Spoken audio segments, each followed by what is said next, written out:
Hi, everybody. And this is Tina Greenbaum with Under the Hood. We are now getting close to our fourth year of doing this podcast, where we're looking at patterns that are created in childhood. Somehow or other, they impact us as grown-ups. And I have a fantastic guest today, my good friend Sally Anderson, who is way at the other end of the world, but I feel like we're just sisters, like right here. So I'm going to tell you a little bit about her, and then she can tell you more and more about herself.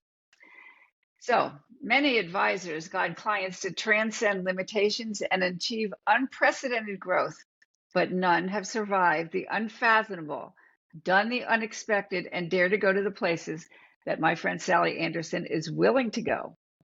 As the only documented visionary at the forefront of sustainable human and organizational transformation. With a legacy built over 37 years of professional leadership experience, working with thousands of CEOs, politicians, thought leaders, celebrities, elite athletes, military veterans, and global influencers, Sally is known as the alchemist of the most exceptional on the planet, creating incomparable impact and miraculous outcomes from the very first engagement.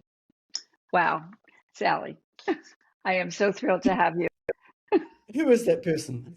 No, Absolute. I know a little bit about her, but Well, it's it's a a privilege to be beautiful here today. it's a beautiful beginning. So again, I started with the fact that patterns that are created, in childhood impact us as grown-ups.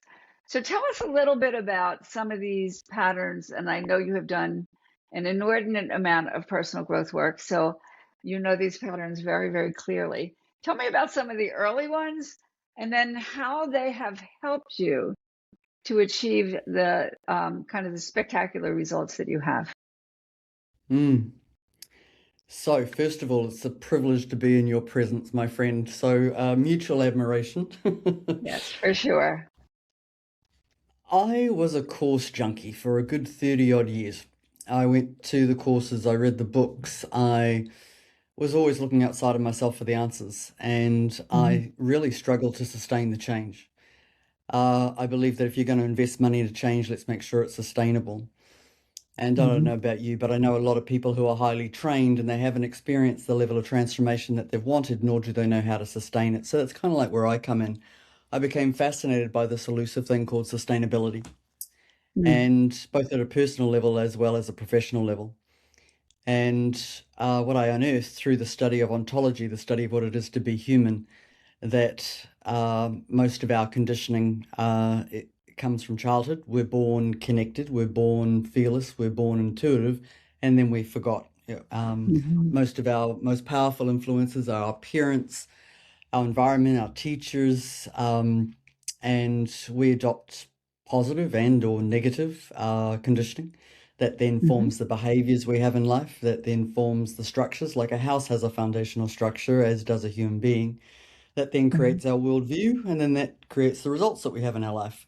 Most people are trying to incorporate change from the outer two layers. They, want to lose weight and expect the results to show up, or I want to dictate the cultural change in this organization and expect the results to show up. To get any level of sustainable change, you must go back to the original wiring. So, 30 years of a course junkie, 42 years of healing. People might be listening to this and going, man, you needed a lot of work on you. But my contract, my soul contract was different. I've experienced a lot of adversity in my life, and I wanted to understand, Mhm. why I wasn't experiencing what others were experiencing. So I was born in New Zealand. I went to Canada when I was 2, came back when I was 6, so I was a Kiwi, New Zealander, with a Okay. bit of a Canadian twang.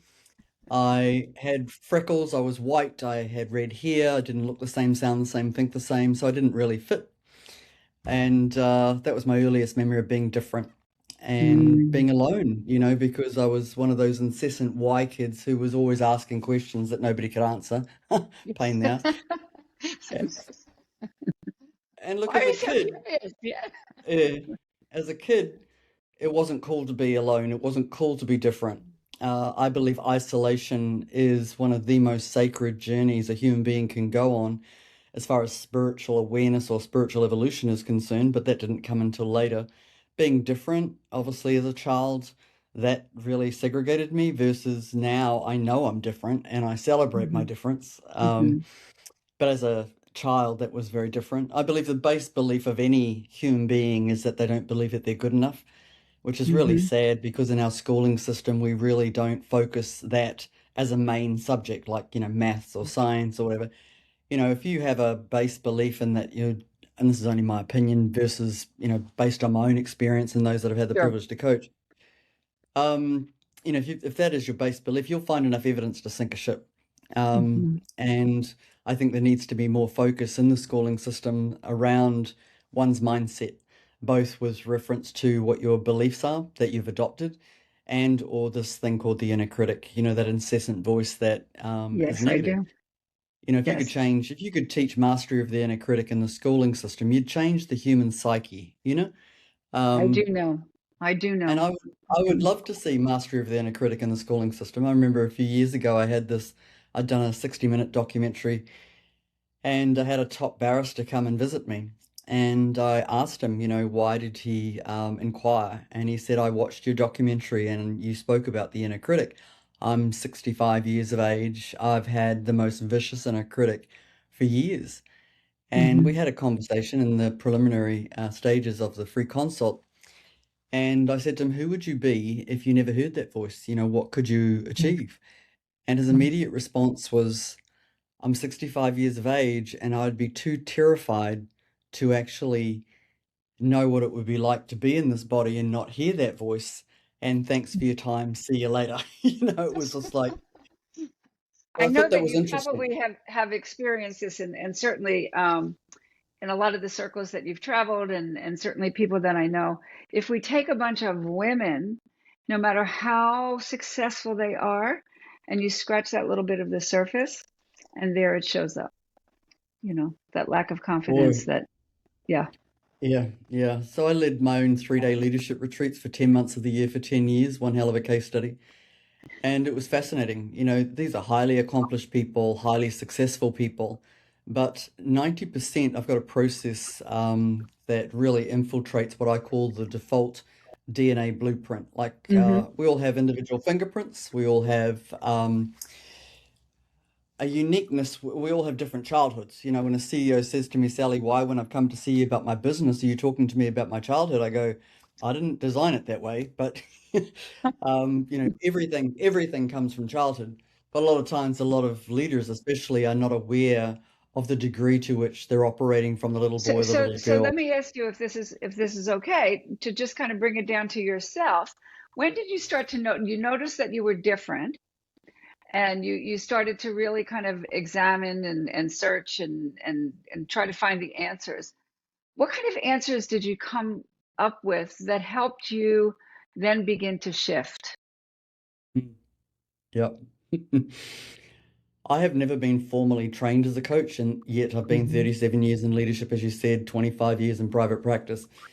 I think that's given me the edge really because if you're not formally trained, you've got no boundaries. So I can kind of like go anywhere. It's true. Um, but in that, I'm frustrated by the existing industry in that we complicate things and people are looking for results and this especially looking for sustainable results, in my opinion.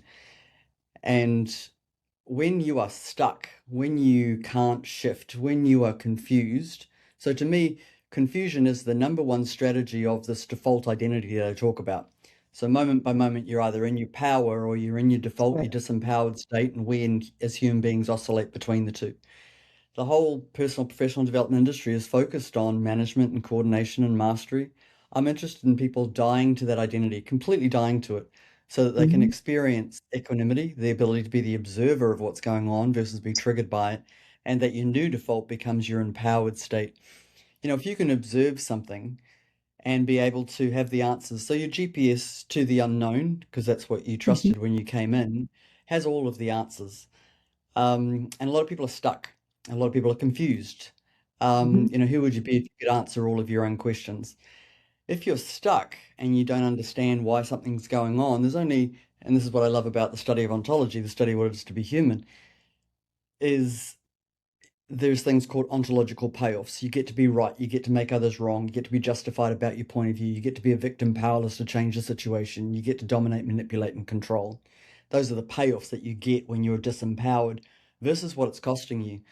9 times out of 10, most clients can always tell you what it's costing them. I said, but if it was truly costing you that, you'd move in a heartbeat. So we could prove to somebody the level of disassociation that they have from themselves. And Right. what I find sad is that a lot of people tolerate a lot. What would your life look like if you didn't tolerate anything that wasn't working? Well, most people don't believe that it's possible.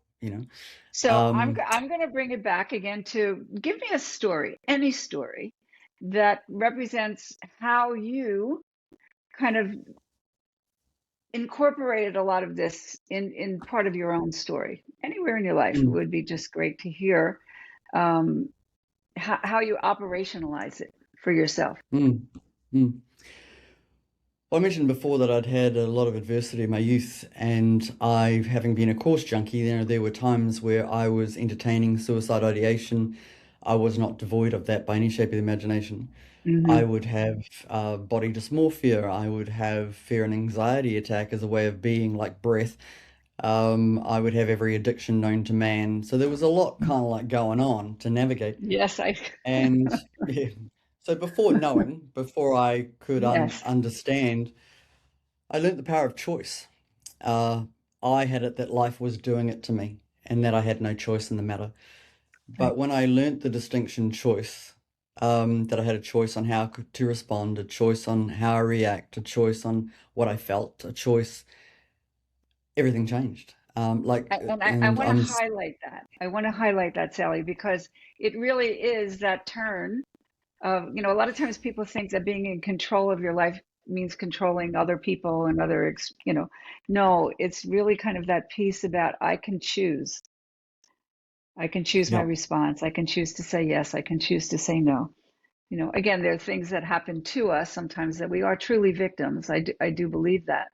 And at the same time, how we choose to respond and how we choose to heal. And that's the part that has made you so powerful by your well, it, willingness to match that level, right? well, it didn't happen overnight, but it did happen eventually when I realized that I was the source of my own suffering. I believe that all Mm. of human suffering is a function of what we make things mean. And the meaning comes from either projections out into the future that have validity only in our monkey mind, or we're feeding something from the past. You can't do anything about the past, there's only the now moment. The projection, so you're either projecting from the past or projecting into the future. That's where the suffering comes from. So the ability to be able to, through the power of awareness-based training, which is what I teach, is to be able to understand if you are feeling disempowered, you are disconnected from source, because you can't be disempowered if you're connected.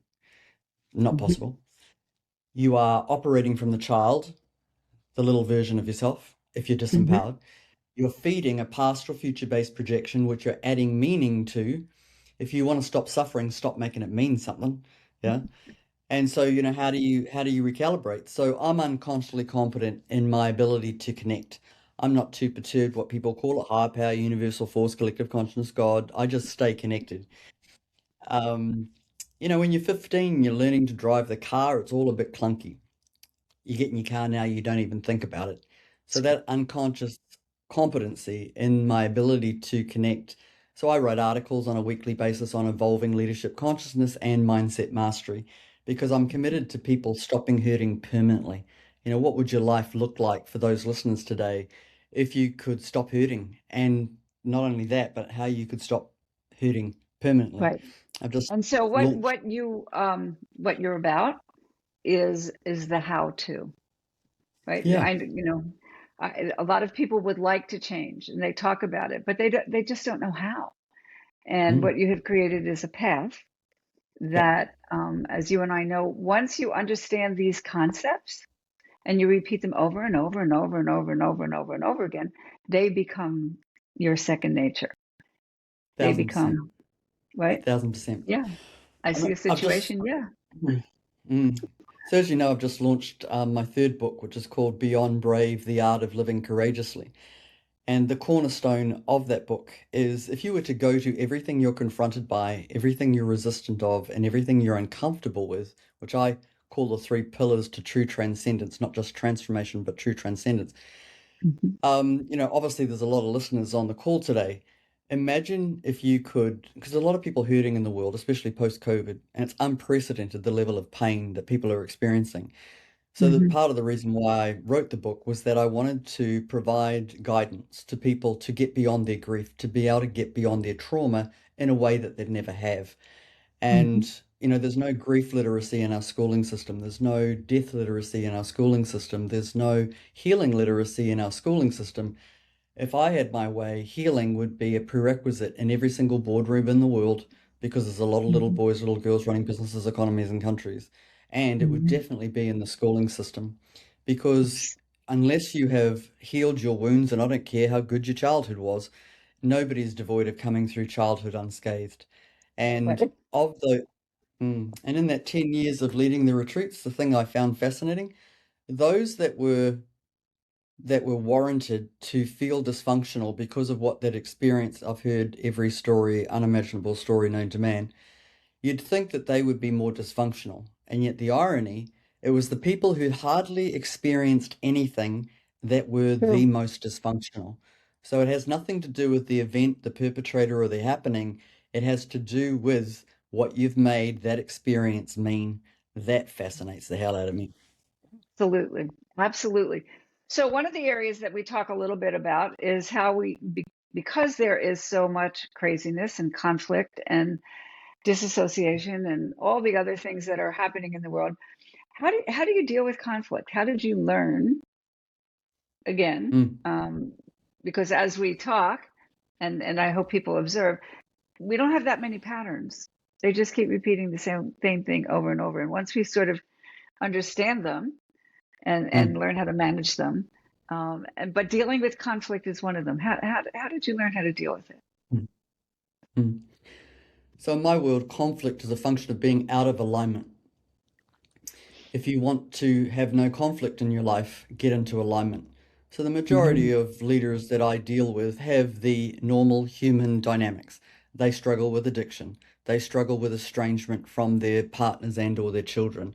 They struggle with their inner critic. They struggle with who they show to the world and what's happening in behind the scenes. I mean, I could keep going.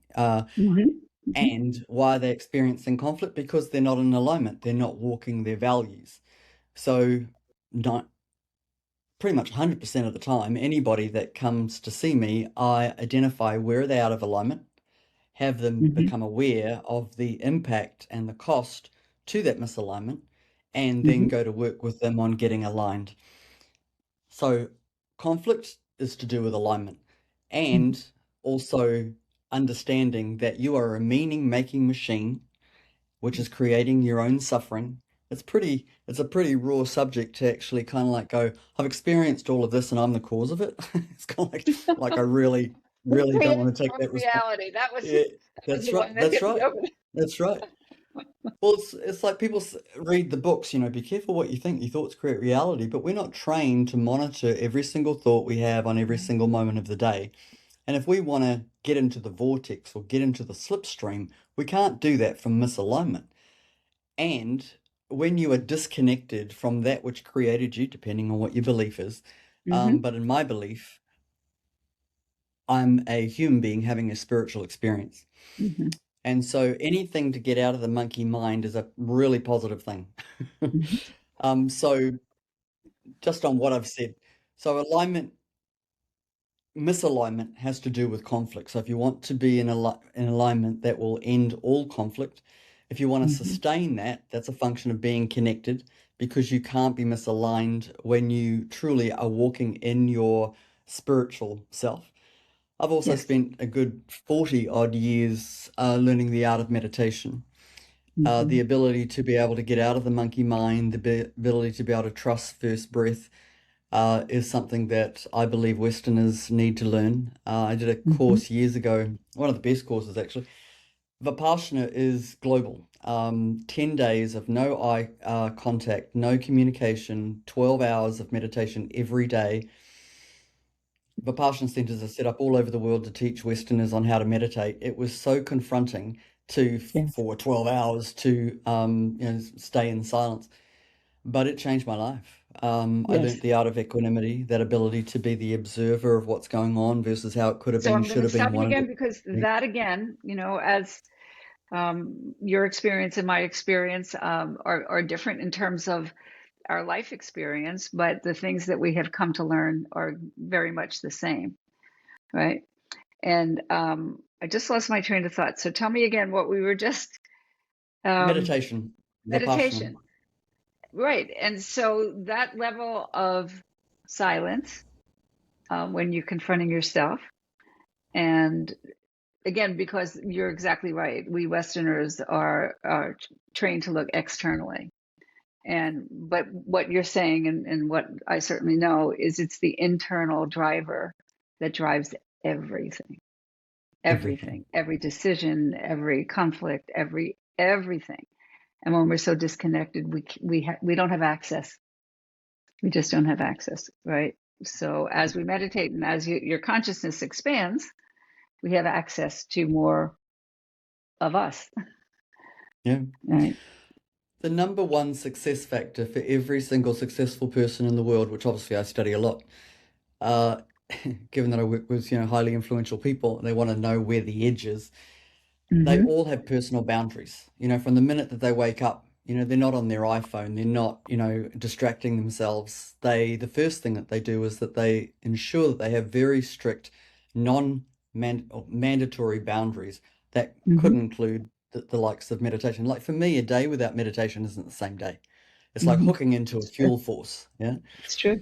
So meditation, that could be food and fitness regime. It could Mm-hmm. be journaling. It could be gratitude. Gratitude is on par for me as it is Mm-hmm.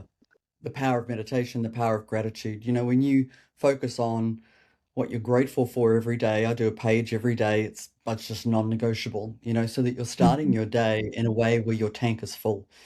I don't Yes. go anywhere near my computer, nowhere near my iPhone. I've got certain core. So mine, I'm a, I have a very strict regime around food. I train like a ninja. I love because for me, discipline is freedom, which most people Mm-hmm. don't relate to. But Well, from I a do. mindset standpoint, the fitter you are, the stronger that you are. I mean, I'm 60. I'm not getting any younger, but always trained and I love it. I do a gratitude journal. I do Mm-hmm. affirmation. I record everything in the affirmative. So everything that I want in my life, it's already happened. I record that to audio. I listen to that every day as if it's already happened. So that's the Mm-hmm. reality that I live into. Yep. All of those things are non-negotiable before I go anywhere near to start my day. So I am very cognizant of what I think, what I say, what I Yes. do, and who I'm being on on a moment by moment by moment basis. Because if all of those, what you think, do, say, and be isn't congruent to what's going to forward your game ain't going to get forwarded. Absolutely. So you and I, Sally, I know, could go on and on and on and on, um, because we're such kindred spirits in the things that we have learned and practiced and make it happen. And the things that you're talking about that may sound, well, I don't have that level of discipline, I don't have that level of time, I don't, but these are the ingredients, that make great leaders. And God knows we need them, you know. Or even when you think about self-leadership, because I'm conscious of the demographic of your audience today, you don't have to be a high-powered leader, just self-leadership in your life. And a lot of it comes back to your spoken word. Nine, Mm-hmm. 99.9% of every single person that I come in front of, they do not have a healthy relationship with their spoken word. How come we give our word to everybody else and yet we're not as vigilant and or disciplined in being our word to ourselves? So anybody, if they're committed enough, because there's a big difference between wanting something and being committed to something, Absolutely. and that's where the default identity comes in. I don't want to, because most of the people I get in front of, they've already psychoanalyzed the hell out of their default. They've spent a fortune over the years. So where my point of difference is teaching them on how to die to that level of identity, like it's a physical death, like a caterpillar, chrysalis, butterfly, like a metamorphosis, such that their new default becomes their empowered state Why is that? Because they no longer are feeding their meaning-based projections. They're definitely present to what it's costing them. They're back in alignment. Like a lot of people believe that transformation and or transcendence is difficult. It's not if that's what you're committed to. But It's coming home the to the self. Yes. 1,000%, 1,000%, yeah. Yeah. I remember one time, just as a quick little story, somebody said to me, she said, you're just like so much yourself and you're just so comfortable. And I said, you have no idea how much work that took to just allow me to be me and Mm. to strip of all those things. So Sally, again, you have a wealth of what I love about talking with you is you've thought about these things so many times and at such depth, and it comes, very naturally to you. But I know that hasn't happened just again overnight. But these are tenets. I had a teacher a long time ago who said to me, Tina, you have to work spiritually, and I honestly had no idea what he meant.